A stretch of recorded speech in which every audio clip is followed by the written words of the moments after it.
Assalomu alaykum, muhim ayol qizlar. Hammanglarni kanalda ko'rib turgandan juda ham xursandman va siz ham meni eshitib turganingizdan xursandsiz degan umidda qolaman. Juma muborak bo'lsin. Ushbu kun sizga xayrli o'zgarishlar, hayotingizga siz kutgan quvonchli niyatlaringiz ushalishi orqali shodliklar kirib kelishini va albatta hayotingizda siz istagan o'zgarishlar bo'lishini tilab qolaman. Bugun siz bilan pul va boylik mavzusida gaplashishni niyat qildim. Demak, boshlaymiz. Va oxirida sizni ushbu mavzuda qiziqtirgan savollaringizni qoldirishingiz mumkin bo'ladi. Aslida bizani hammamizni deyarli bir xil savollar qiynaydi. Qanaqa qilib katta pulga ochilish mumkin? Boy bilan kambag'al insonni aslida farqi nimada? Qanaqa qilib tez boyish mumkin? Boy insonlarning hayotida yomonliklar haqiqatan ham bormi? Kambag'al inson o'zini himoyada his etadimi? Ayol kishi boylikka ochilishi uchun nima qilish kerak? Unga erkaklar, otasi, eri, aka ukalari pul berishi uchun o'ziga qanday qilib ruxsat berish kerak? Agarda ayol kishiga yoki qiz bolaga ishlashga ruxsat berilmasa, rejani nimadan boshlash kerak? Juda ham ishlagingiz kelayotgan bo'lsa yoki bo'lmasa karyerasi bo'lsa, oila bilan balansni qanaqa ushlash mumkin? Umuman olganda, pul masalasida savollar juda ham ko'p, shu bilan birgalikda negativ ustanovkalar undan ham ko'p va ochilish kerak bo'lgan bloklar ham juda ham ko'p. Birinchisi, men boylik haqiqati haqida sizga aytmoqchi edim. Bilasizmi, hammamizda shunaqa holat bo'lganki va ko'pchiligimizda hali ham bor. Meni qachonki pulim bo'lsa, hayotim o'zgaradi.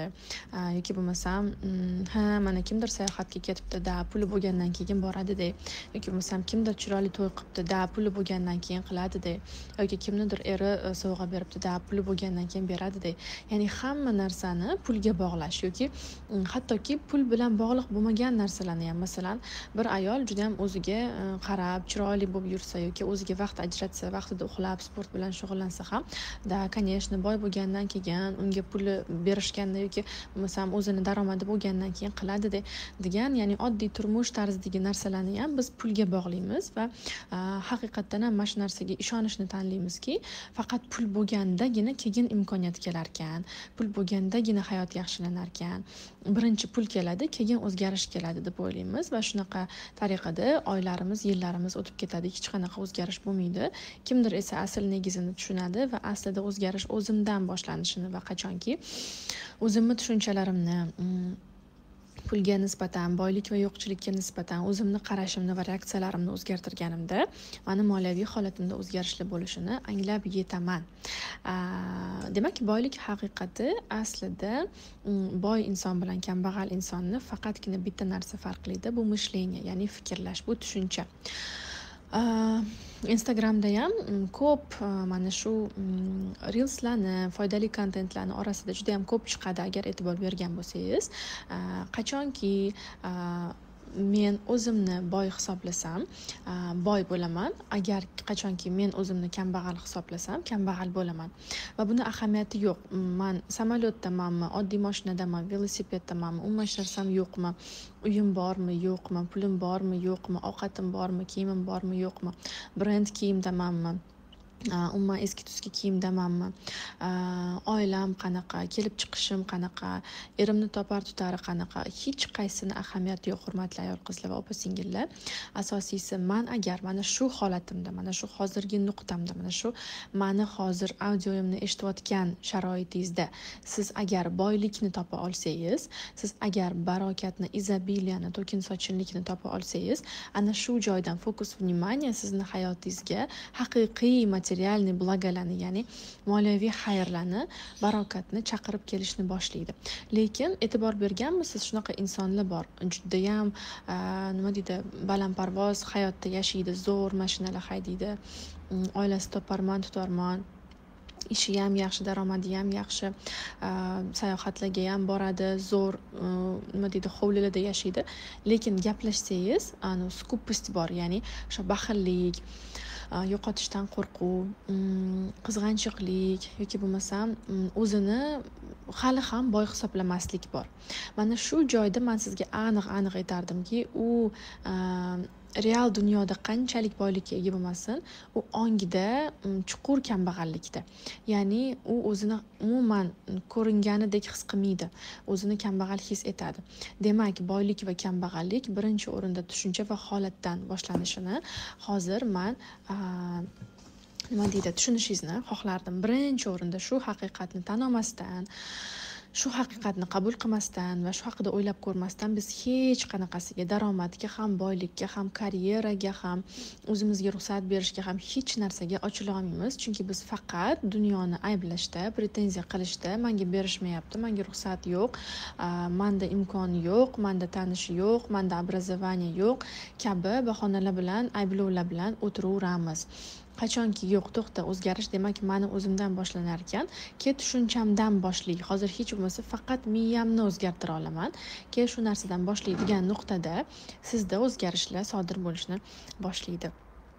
Ayol va pul bu alohida katta mavzu. Nimagaki, asl fitratimizga ko'ra, asliyatimiz va kelib chiqishimizga ko'ra erkak va ayolni funksiyalari, turmush tarzi, hayotdan yashash ma'nosi hammasi farqlanadi va shu bilan birgalikda pul bilan munosabati ham. Ya'ni erkakda pul bilan munosabat umuman boshqa sistemada, ayolda umuman boshqacha. Lekin bizni tarbiyaviy muhitimiz, ayniqsa mentalitetimizda biz ko'pchiligimiz, bugun men juda ham interesniy reels joylayman, albatta ko'ringlar. Erkak ongida tarbiya qilinganimiz uchun senga bo'veradi, o'qimasang ham, ishlamasang ham bo'ladi, yoki bo'lmasam naborotiga, agar pul topsang, demak oilaga yordam berishing kerak, non olib kelishing kerak, boqishing kerak, aka-ukalaringga namuna bo'lishing kerak kabi erkaklik funksiyalari singdirilgan ayol qizlarda pul munosabati buzilib ketadi. Yoki bo'lmasam batamom pul bilan umuman munosabat qurishni bilmaydigan, ishlamaydigan va hech kim pul bermaydigan ayol qizlarda ham pul bilan munosabatni sog'lom deya olmaymiz. Va asosiy birinchi qiladigan ishimiz biz ayol va pul qanaqa munosabatda bo'lish kerakligini, o'zi aslida qanchalar ayol pulga ochilishi kerak, qanchalar uni ishlashi to'g'ri yoki ishlamasa ham pul olishi to'g'ri, qanchalar o'ziga sarflashi to'g'ri, qanaqa formada sarflashi to'g'ri, qanaqa niyatlar bilan sarflashi to'g'ri. Mana shu umuman olganda ayol va pul munosabatini bitta ko'rib chiqishimiz kerak. Masalan, xususan ayol ishlashi mumkinmi? Ishlagandan keyin karyera bilan oilani qanaqa qilib balansda ushlaydi? Ayol qanaqa qilib ruxsat olishi mumkin otasidan, aka-ukasidan, eridan ishlashga? Ayol qanaqa qilib, mana ishlaydigan ayollarimiz bor, O'zbekistonda ham qancha biznes ledilar kundan kunga ko'payyapti. Ular qanaqa qilib o'zini kasbini va oilada masalan ish, uy ro'zg'or, uborka kabi narsalarni qanaqa qilib hamjihatlikda olib boradi. Mana shu joyda agar sizda uborkachisi bor, poveri bor degan fikr kelgan bo'lsa, men sirazu sizni to'xtatgan bo'lardim. Ishoning, hech qaysi ishlaydigan ayol sirazu ishga birinchi kun chiqishi bilan uyida pover va tozalovchi paydo bo'lib qolmagan. Men buni sizga garantiya qilib aytaman. Bu narsa qadamma-qadam ishni boshlaguncha, noldan ko'tarilgungacha ikkalasiga baravar o'zi ulgurishga harakat qilib, o'zi ham pover, ham prachishni, ham idish yuvuvchi mashina, ham nyanya, hamma narsani o'zi sekin-sekin bo'yniga olib daromadga chiqqandan keyin ana shu ishchilarni yo'llab o'ziga sharoit yaratishi mumkin. Lekin hech qachon bir deganda bir sekundda hammasi o'zgarib, qo'lingizga daromad kelib, uyingizga ishchilar kelib qolmaydi. Kelinglar mana shunaqa safsatalarga ishonishni to'xtatamiz va realistik ko'z bilan qaragan holatda hamma narsa bu hayotda postepенно, ya'ni musulmonchilik sekin asta degan gapga ko'ra, hamma narsa qadamma-qadam, zinama-zina bo'lishini va shu o'rinda protsessda bizdan katta sabr va matonat, ishonch, umidsizlikka tushmaslik va oxirigacha taslim bo'lmasdan harakat qilish talab qilinishini tushunishimiz kerak. Keyingisi yo'qchilik va qarz juda ham ko'pchilikni qiynaydigan masalalardan bittasi va buni ham mana podkastlarimizda, YouTube'da juda ham ko'p gapiraman, Instagram Reels'da ma'lumot berganman. Yo'qchilik va qarz ham birinchi o'rinda bu miyada hosil bo'ladi. Ya'ni bu yo'da tushunchalar, Alloh menga bermaydi, Alloh ertaga bu to'kilgan joyi to'ldirmaydi.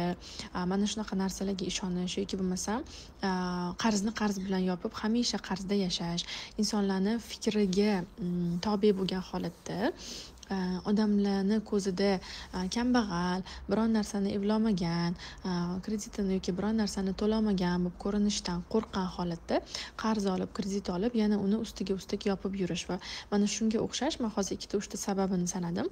Bunaqa minglab yuzlab sabablar bo'lishi mumkin. Bularni barchasini aynan sizni yo'qchiligingiz, aynan sizni qarzingiz, aynan sizni tushunchangizdagi kambag'al ong qaysi fikrlashlarni atrofida aylanib qolgan shu narsani albatta ko'rishimiz kerak. Keyingisi albatta qalb kasbi. Bu har birimiz ming daromad topishni xohlaylik, har birimiz karyera qurishni xohlaylik, lekin qaysi yo'nalishda, nima sohada va aynan nima ish qilishimizni albatta boshidan biz bilmaymiz, hech kim bilmaydi. Qalb kasbi haqida ham ko'p joyda ma'lumot beraman. Birinchi aytadigan narsam, qalb kasbi bu siz mazza qilib ishlashingiz mumkin bo'lgan uzr so'rayman. Hattoki bepulga ishlashingiz mumkin bo'lgan. Yaqinda mana Iman Ahmedovna bilan YouTube'da razborimiz chiqadi, xudo xolasa, razbor konsultatsiya show. Mana shu joyda aynan qalb kasbiga ham to'xtalib o'tib ketganmiz. Inson o'zi rohatda ishlay biladigan, o'zi qiziqadigan sohada qalb kasbini topadi va mana shu joy unga eng katta daromadni olib kelishni boshlaydi. Va qaniydi ishlasam degan nuqtada albatta ruxsatlar haqida gap ketadi. Bilingki, dunyoda ikkita kategoriya ayol qizlar bor. Biriga hamma narsaga erkinlik bor, biriga yo'q bo'lsa, bu narsa ham sharoitda, insonlarda yoki qanaqadir hayotiy taqdir ssenariysida deb o'ylamang. Albatta taqdir bor narsa, lekin bilamizki, duo bilan va o'zimizni tushunchalarimizni, fikrlashimizni o'zgartirish orqali biz o'z hayot yo'limizga ham nima deydi, ko'rk bera olamiz. Va shu joyida men bitta narsani aniq aytgan bo'lardim. Har bir zapret bu ayol qiz o'zi miyasida o'ziga qo'ygan zapreti va ishlash va ta'lim olishga, karyera qilishga kelganda biz uchraydigan zapretlarimiz aslida miyamizda ulgurmasamchi, o'xshamasachi, qilolmasamchi, menga ishonishmasachi, qarzga kirib qolsamchi, ovqat, uy, uborka, qaynona qaynotani xizmati, bolalarim, erimga vнимание qolib ketsachi, man yetarlicha bilim va ko'nikmaga ega bo'lmasamchi kabi chi yomon gumonlar, ikkilanishlar, qo'rquvlar va bizni vasvasaga tushiradigan holatlar bo'ladi. Bularni barchasini men hozir bitta audioga sig'dirib yechimlarini taqdim qila olmayman, lekin shu audioni qayta eshitib ham ko'p narsani anglashingiz mumkinligiga ishonaman. Ammo yechimlari qayerda bor deydigan bo'lsangiz, bu hammasi deyarli oxirgi patogi 1 yil yoki 1,5 yil oldin bo'lgan pul psixologiyasi yoxud pul do'stim kursimni, 30 kunlik kursimni ichida bor va mana shu o'quvchilarning natijalari bilan siz bugun kun davomida tanishishingiz mumkin bo'ladi. Mana shu kursimizga bizni hozir qabulimiz ochiq va hech qachon bo'lmagan narxda, o'zi aslida $900 va kerak bo'lsa undan ham ortiq qiymatga loyiq bo'lgan, juda ham ko'p maxsus intervyularga, maxsus elektron kitoblar, gaydlar, spets biznes planlar va 30 kunlik 30 ta texnika va vazifalardan iborat bo'lgan mavzularini ham sizga yaqin orada yuboramiz. Mana shu kursimizga sizni taklif qilib qolaman. Albatta odzivlari bilan tanishing, albatta mavzulari bilan tanishing va 1-mayda start oladigan pul psixologiyasi kursida siz bilan ko'rishamiz va sizni pul va karyera yo'lidagi masalalaringizga Allohning izni bilan yechim topamiz degan umiddaman.